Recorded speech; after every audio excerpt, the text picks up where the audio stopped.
At Miristar Federal Credit Union, we are on the rise for our members and the communities we serve. They inspire us to keep moving, to keep reaching for more, so we can help them achieve their financial goals. Their stories are our stories. Since 1950, our deep roots have inspired 75 years of community trust. Together, side by side, we're on the rise. County Federal is now Miristar Federal Credit Union for everyone who dreams of moving forward while giving back. Federally insured by NCUA Equal Housing Lender.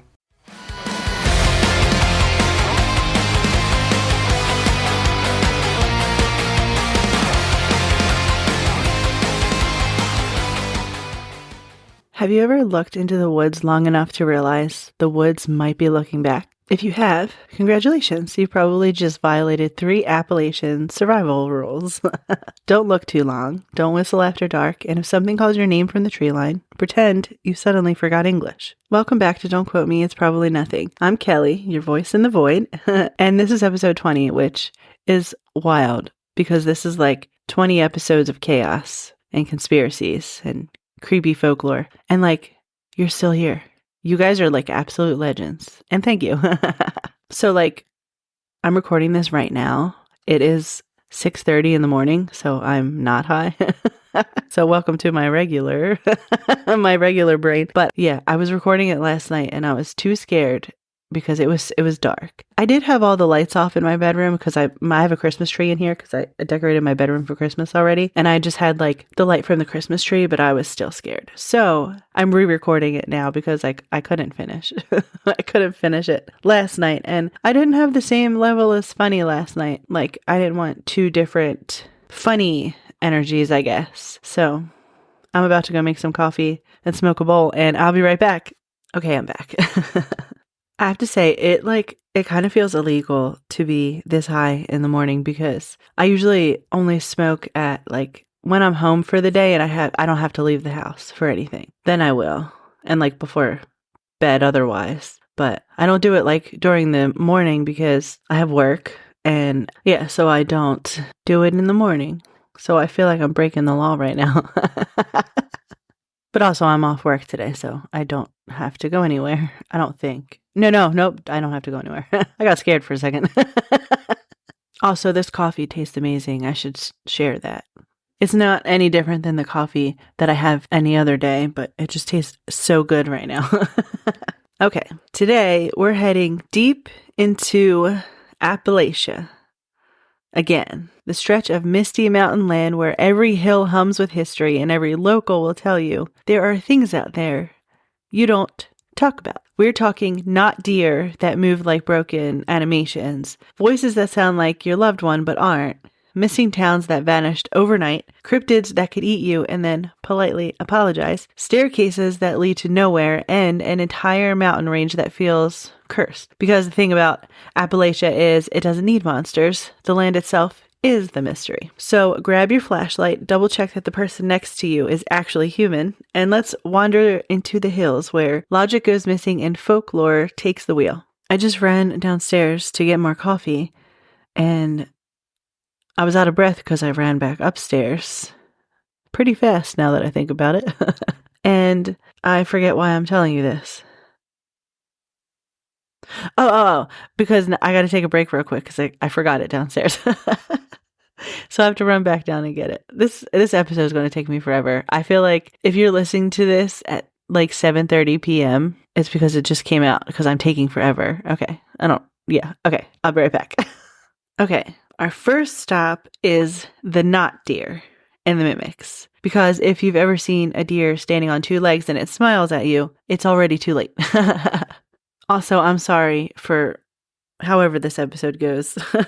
I have a feeling my brain already is like, as I'm trying to tell you about this, my brain is really trying to sidetrack right now. And I will try my best not to let it. Okay, so imagine you're driving the Blue Ridge Parkway late at night. There's no streetlights, no other cars, just you and your headlights and the fog rolling off the mountains. Up ahead, you see a deer, except it's not moving right. Its legs bend the wrong way, its eyes don't shine like they should, and when your headlights hit its face, it turns and looks at you. But instead of bolting into the trees, it smiles. Congratulations, you just met what locals call The Not-Deer. The Not-Deer is Appalachia's way of saying, yeah, we already had like bears, wolves, and snakes and ghosts, but let's crank the nightmare up a notch. Also, you may think that I am saying Appalachia wrong. You would be correct because I think I am. But like it might just be my accent. Not accent because like it's my dialect. Is that the right word? That sounds weird coming off my tongue. I don't think I ever said that word out loud before. Anyway, I hear some people say like Appalachia, and that sounds weird to pronounce A's like that. So I say Appalachia. It's probably the Delco. Speaking of Delco, I don't know if you guys have seen Task on HBO Max, but it is so good. And I am so disappointed that like it was just like a mini series type thing because so much potential to like it was so good. It definitely gave Sons of Anarchy vibes, and I was loving it. Also, that wasn't like a plug or anything. That they were my feelings because I said Delco and it reminded me of that. Okay, so the hunters describe the Not-Deer as like almost right. They're tall and like bony and like wrong jointed, like someone wearing a deer costume that doesn't quite fit, which is why they said they're like almost right. So like they look like a deer, but a messed up deer. Prepare for an unforgettable night at the San Francisco Symphony. Karina Kanalakis conducts Prokofiev and Sibelius November 6th through 8th. Prokofiev's dazzling third piano concerto crackles with brilliance and drive, while Sibelius transforms myth and nature into a sweeping musical vision. From the energy of Prokofiev to the beauty of Sibelius, this program showcases orchestral music at its most thrilling. Experience Karina Kanalakis conducting Prokofiev and Sibelius November 6th through 8th. Tickets at sfsymphony.org.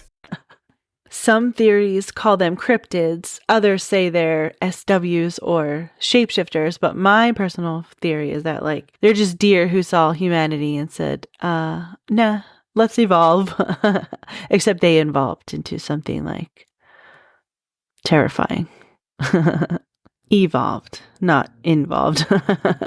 Rangers in certain Appalachian stretches will quietly tell you if you see a deer and something in your gut says run, listen, because whatever that thing is, it's not supposed to be there. And then there are the mimics, voices in the woods that sound exactly like someone you know. You'll hear them call your name or your best friend say, hey, come here. And then you'll like step towards it and realize your best friend's like 3 states away. And then hunters have recorded voices repeating phrases they never said. Hikers swear they've heard their own names whispered back to them, sometimes even in their own voices. The theory is that these aren't ghosts, they're something like older, something that learns your sound and uses it. Locals say if you hear your name in the woods and you don't see who said it, don't answer because whatever's calling you isn't trying to find you, it's trying to replace you. So if you ever find yourself driving through the Blue Ridge at night and see something standing in the road, don't look too long.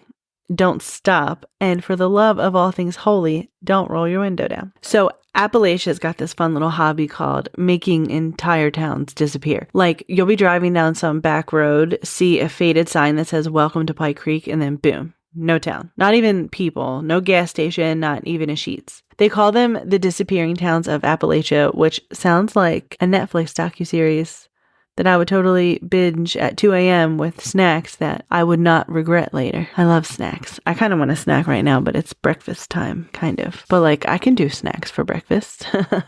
So some of these towns were mining towns that literally were mined out of existence. Like, dude, you ever like dig so hard for coal that you accidentally delete your zip code? Others flooded or were poisoned or straight up swallowed by the mountains. But then there are creepy ones, like the no explanation ones. Towns where everyone just left. Dishes on the table, lights still on, doors wide open like the whole place rage quit civilization, which felt. Locals say the mountains took them back, which is a nice poetic way of saying Mother Nature got tired of everyone's BS and hit reset. I read this one post about this West Virginia town where supposedly the town vanished in the 50s after people saw weird lights in the hills and heard like sirens that didn't exist. The last guy there claimed every clock in town stopped at 3:03 a.m. Nobody remembers the town name now, which is sad. But also, if like a whole town goes missing. That's kind of creepy. Anyway, like if I had lived during that time, I think the mountains would want to get rid of me too. They'd probably be like, dude, guys, she needs to go. All she does is frolic around the house in her underwear, listening to divorced dad rock and talk about mozzarella sticks and Disney. And honestly, fair. I would agree with the mountains. Okay, so Appalachia didn't think haunted forests and vanishing towns were terrifying enough. They were like, you know what this ecosystem needs? More terrifying. With teeth. Enter the cryptids. So let's start with my personal favorite, the Wampus Cat. Half woman, half mountain lion, all bad decisions. So legend says she was once a Cherokee woman who spied on a sacred ceremony that she wasn't supposed to witness. And the punishment was that she was cursed to become this cat-like creature with glowing eyes, claws for days, and a screech that sounds like your mom finding out you dropped out of college. Which my mom didn't make any noise when I dropped out of college. I've gone to college for so long. From like the time I graduated high school in 2007, and up until last year, I was taking college classes. I could have been a doctor at least 4 times, and I have no college degree. Just my high school diploma, and that is A-okay. But I can tell you all about teaching, nursing, and the criminal justice system if you were wondering. A little bit of law stuff, not much though. But anyway, so the Wampus Cat supposedly stalks the mountains at night, attacking hunters, creeping around campsites, and just generally being the CEO of like, you should not have come here. But like, also I get that too. Because if I had to live in the woods forever because I couldn't mind my business, I too would haunt people for sport. Speaking of minding business. So like, sometimes I'm a nosy person, okay? I just like listening to like all of the gossip, not gossip in like a bad way where like people are being mean to like people, like gossiping that way. Gossiping where like your husband comes home from work one day and is like, oh, so-and-so broke up. And then, oh, so-and-so are back together. And then when I ask questions, I don't know, like, okay, but I need to know why. How did it happen? What did they talk about? How were they feeling? What were they wearing? Did they do it over pizza? You know, like if you're a man, okay, and you go home to your wife or girlfriend or whoever it is, and you drop some high-level gossip in the form of like a one-liner, back it up with all the details. Like even things you don't think she'd want to know because she wants to know. Anyway, there was also the Flatwoods Monster. So picture this, 1952, West Virginia. Some kids see a UFO crash, run to check it out, and instead of a cute little alien like E.T., they find a 10-foot tall thing wearing what looks like a metal dress and a face like a melted jack-o'-lantern. The kids scream, the town panics, and the military rolls in faster than me when someone says, free mozzarella sticks. Which, speaking of mozzarella sticks, so we went out to dinner last weekend and there were 5 of us, because my mom tug along. And so we ordered mozzarella sticks. So there's like 6 of us there. And we ordered 1 order of mozzarella stick. So I had 1 mozzarella stick, which actually, we went to Outback, so they were mozzarella boomerangs. And I must say, they were actually pretty delicious. Like they were fresh to death.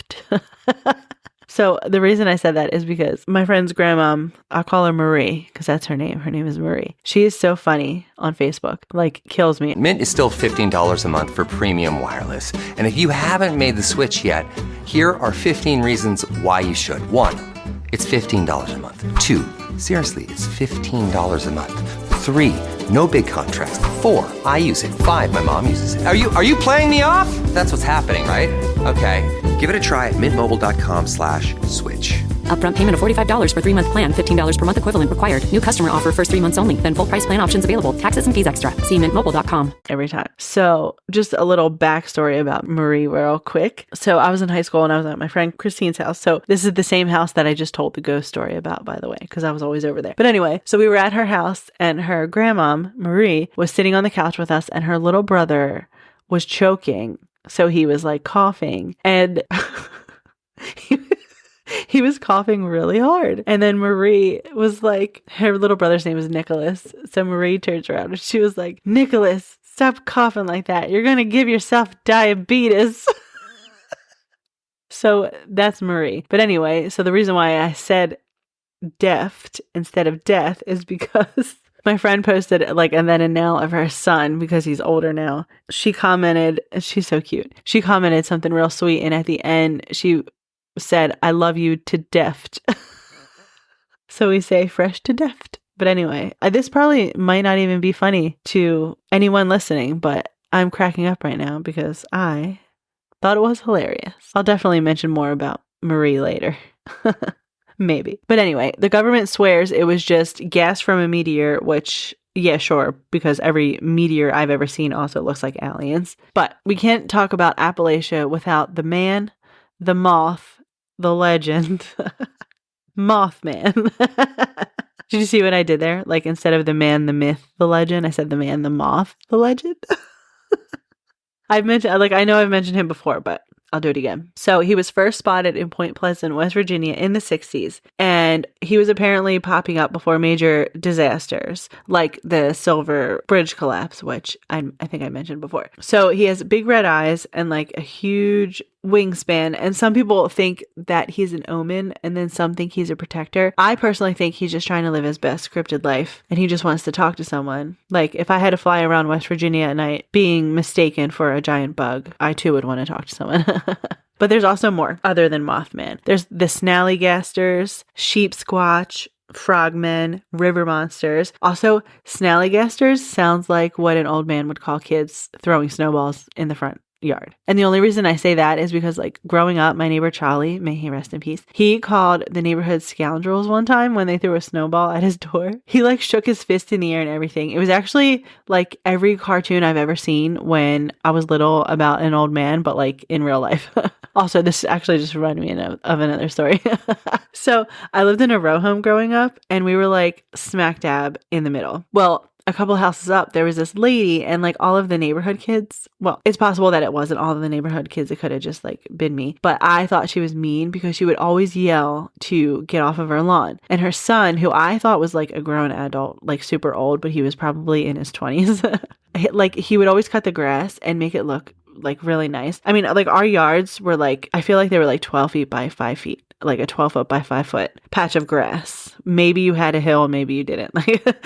But you could tell like who was proud of their like little tuft of grass. Okay. So anyway, I had one of those plastic playhouses on the front porch. They were like the yellow one with the blue shutters. And I, like by myself, like the rebel I am, would run up to her house and like knock on her door and then run back to my house 3 houses down, and I would run into my playhouse and I would hide. And I did this like 3 or 4 times, and every single time I would peek through the shutters of the playhouse. Now, mind you, there was space in between these shutters. And eventually when she came out, she was like, I can see you.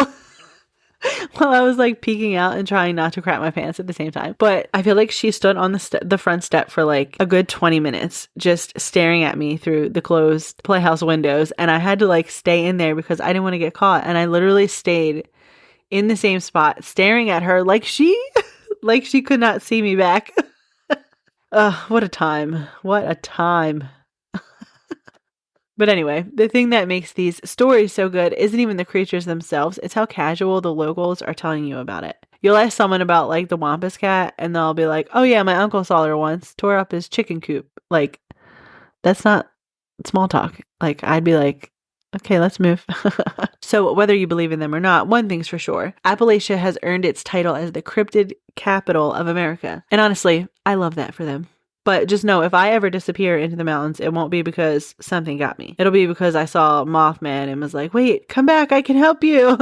I'd be like, I don't know, making him soup from a cauldron or some shit. Doing his laundry. I don't know. Next is the staircase in the woods.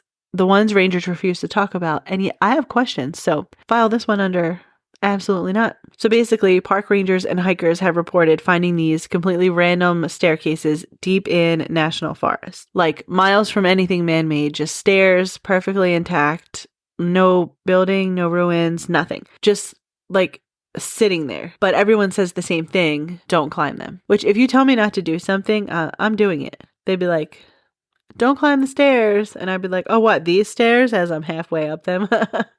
So the stories say that the air feels wrong near them. Cold, heavy, like the forest goes quiet just to watch you. And rangers who found them claim their radio stopped working, their compasses spin, and one guy said his entire watch reset to midnight. Maybe I need to check this out so I can reset to midnight, because I think that would fix my back.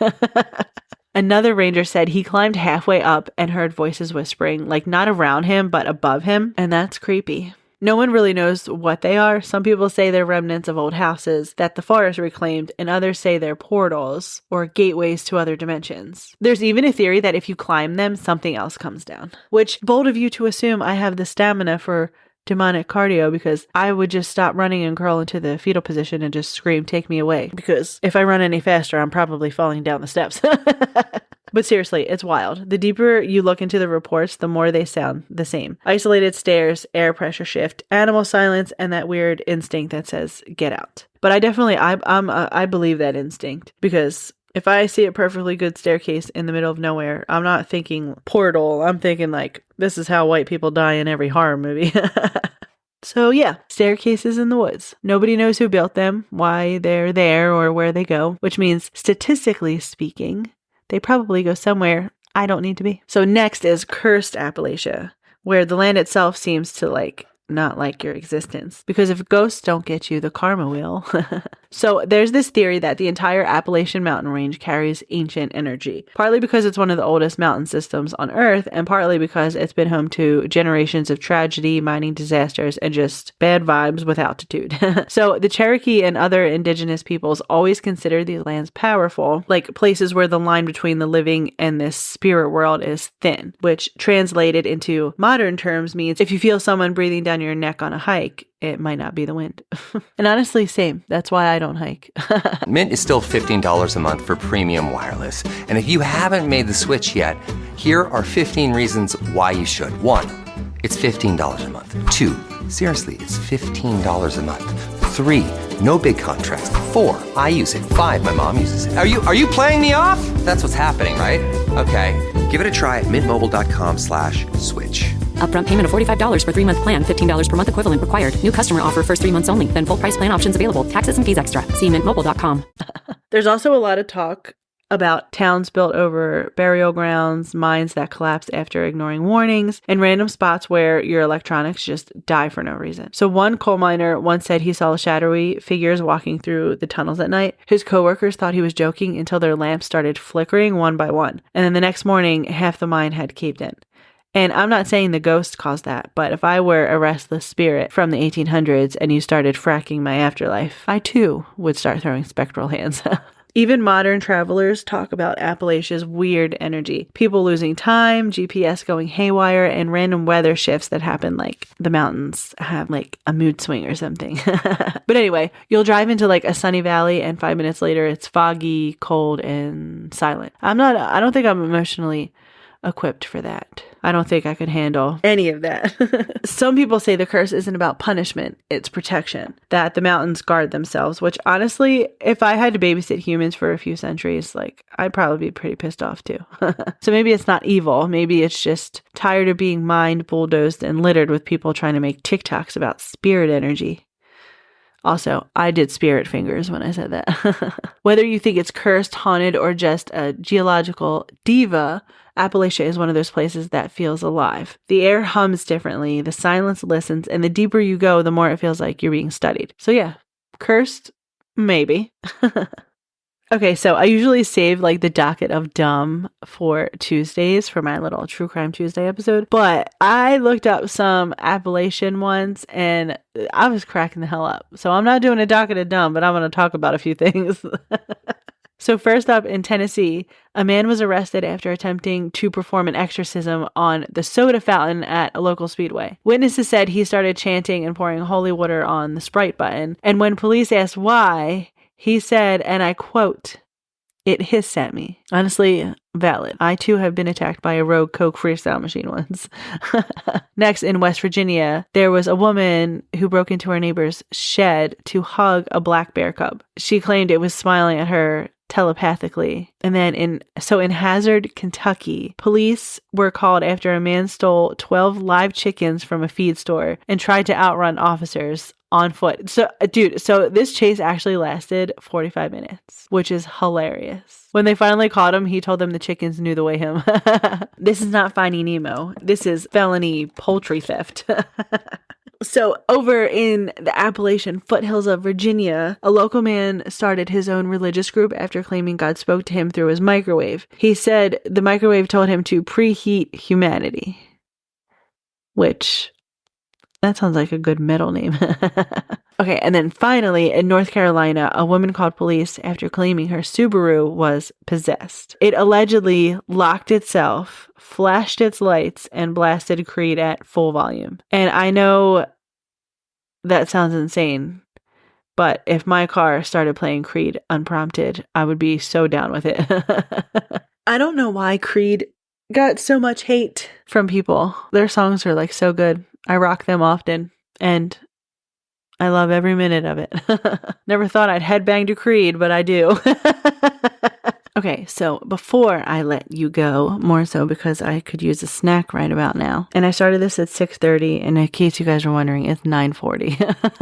I had to take so many breaks. I think I'm a little too high at the moment. But anyway, I went looking through the Appalachian side of Reddit, which, if you've never been there, it's basically the digital equivalent of wandering into the woods with one flashlight and no plan. Okay, so one Reddit user from rural Virginia said every night around 2 a.m. they'd hear whistling outside their window. Same tune, same spot. They tried recording it and then nothing. And then every time they looked, there was nobody there. So finally, they whistled back, which was a big mistake because the next night the whistling came from inside the woods, closer. And when they stopped responding, it started calling their name, which, by the way, is exactly where I'd move to another dimension. Because if you start whistling my name in the dark, you're not getting a response. You are going to get like pepper sprayed or something. My cat's currently swinging from my curtains. If you hear all that scratching, that's what that is. Right, Cartman? Another user from Kentucky said they were camping with friends when they saw glowing orbs moving through the trees, slow and silent. And they said one floated right up to their tent, paused, and then shot straight up into the sky. Everyone saw it. Nobody spoke for like a solid minute. But like, cool light show, Alien Bros, but I'm not trying to be the prequel to a found footage film. What are you doing, Cartman? Cartman and Token are being crazy right now. And yes, I have another cat named Kenny. They're James's cats. He named them. Okay, and then my favorite is that this guy was hiking and he stumbled upon a staircase in the woods at dusk and he got weird vibes and decided not to touch it. Which, like, smart man. But when he came back a week later to show some friends, it was gone. It had vanished. He checked the GPS and the pictures and nothing. The space where it stood looked like undisturbed, which no thank you, because that's like a glitch in the Matrix that's like gonna delete you. But yeah, those are the few Reddit stories that I glanced over that I just told you about. I've been doing this for over 3 hours, so I am going to go get a snack while I edit all of this for you guys to listen. And that, my friends, wraps up our little field trip into the haunted wilderness known as Appalachia. If you've made it this far, congratulations. You have successfully avoided being mimicked, eaten by the Wampus Cat, or adopted by a cryptid who just wanted emotional support. I swear, every time I research Appalachian lore, I gain a new fear. But hey, 20 episodes in, and somehow the show's still standing stronger than half the abandoned mining towns we just talked about. So, whether you've been here since the first chaotic theory, or you're new and wondering how we got here, welcome to the weird side. It was hard for me not to sing that because I wanted to sing it like, welcome to the wild side, Motley Crue song, except I would say weird side, Well, anyway, thank you for 20 episodes of chaos, curiosity, and questionable survival instincts. I couldn't have done it without you. And by you, I mean both the listeners and the probably ghosts. If you like this episode, make sure to follow, subscribe, or whatever button keeps my unhinged voice whispering in your ears every Tuesday and Friday. And you can also catch me on Nighthawk Radio. The song of the week is It's About Money by Capture This. And I think you should go scream it. I mean, stream it. Go scream it too while you sing along. Scream along. Stay weird, stay curious, go be kind to someone for no reason, and go be amazing.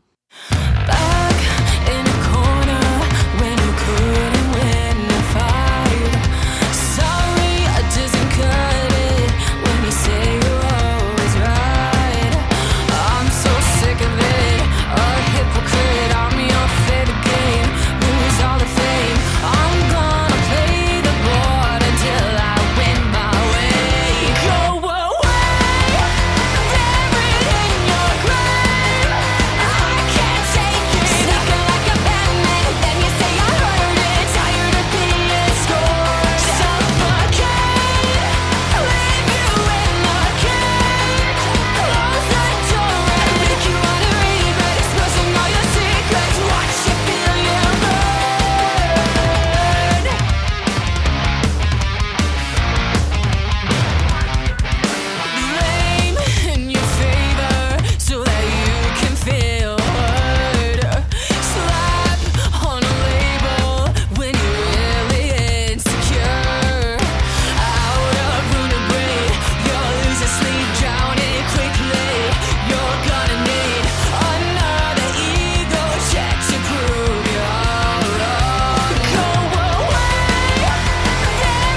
On the eve of Halloween, San Francisco becomes the stage for Hitchcock's haunting masterpiece, Vertigo, with live orchestra, October 30th. Experience the film's mystery and suspense on the big screen as the San Francisco Symphony performs the music live. Don't miss Vertigo with live orchestra, October 30th at the San Francisco Symphony. Tickets at sfsymphony.org. Rated PG.